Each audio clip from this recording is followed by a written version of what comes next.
No Brasil, a população afrodescendente é mais grande que a população indígena, não?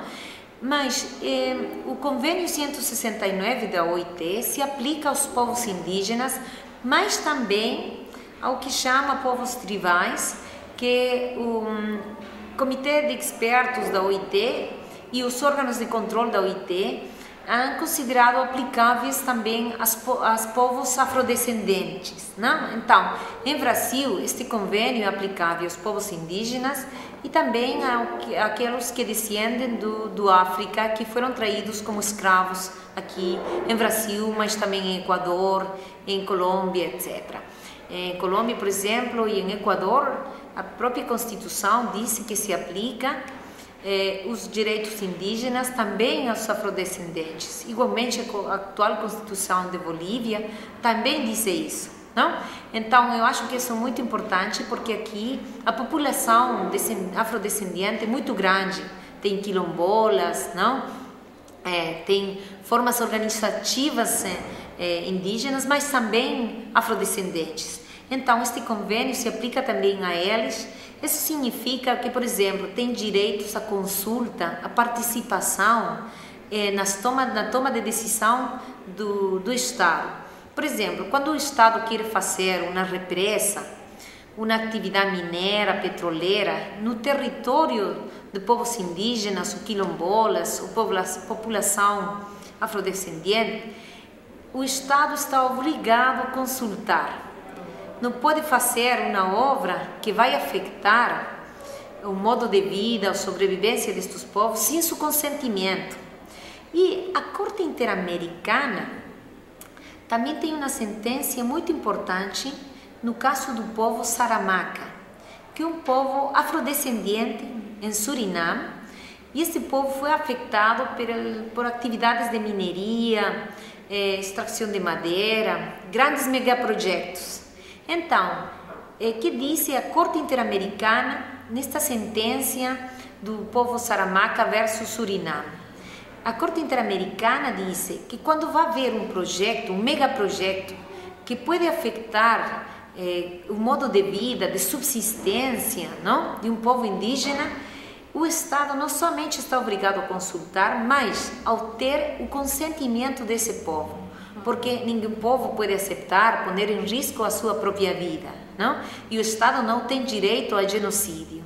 Então, os Estados agora, depois dessa sentença da Corte Interamericana, têm obrigação de pedir o consentimento dos povos para fazer estas grandes obras de infraestrutura.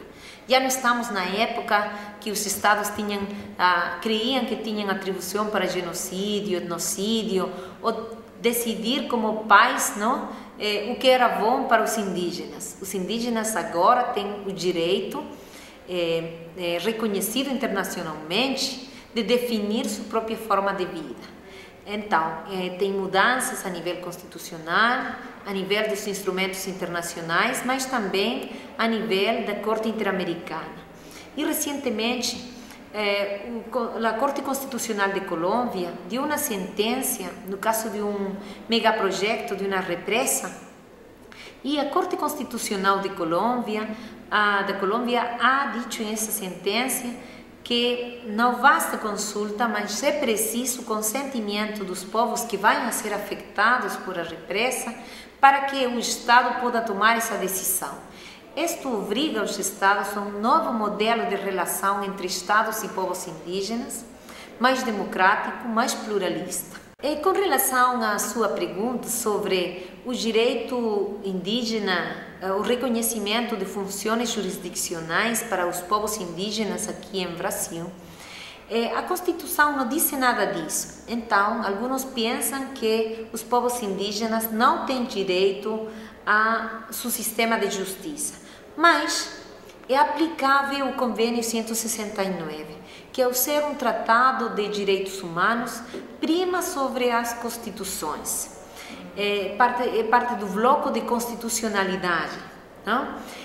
E, ademais, é aplicável a Convenção de Viena sobre Direito de Tratados, que diz que nenhum Estado pode excusar-se em sua legislação interna para incumprir um tratado internacional. Então, se o Brasil assinou o Convênio 169 da OIT, está obrigado a cumpri-lo. Isso inclui o direito dos povos indígenas a ter seu próprio sistema de justiça. Então, se, por exemplo, dentro de seu território acontece um problema, já seja entre indígenas, ou se, por exemplo, entre um talador ilegal, um mineiro, alguém que hace dano aos bens jurídicos da comunidade, do povo indígena, esse povo tem direito a defender-se, tem direito a proteger a sua integridade, então tem direito a aplicar as suas normas e a seu sistema de justiça.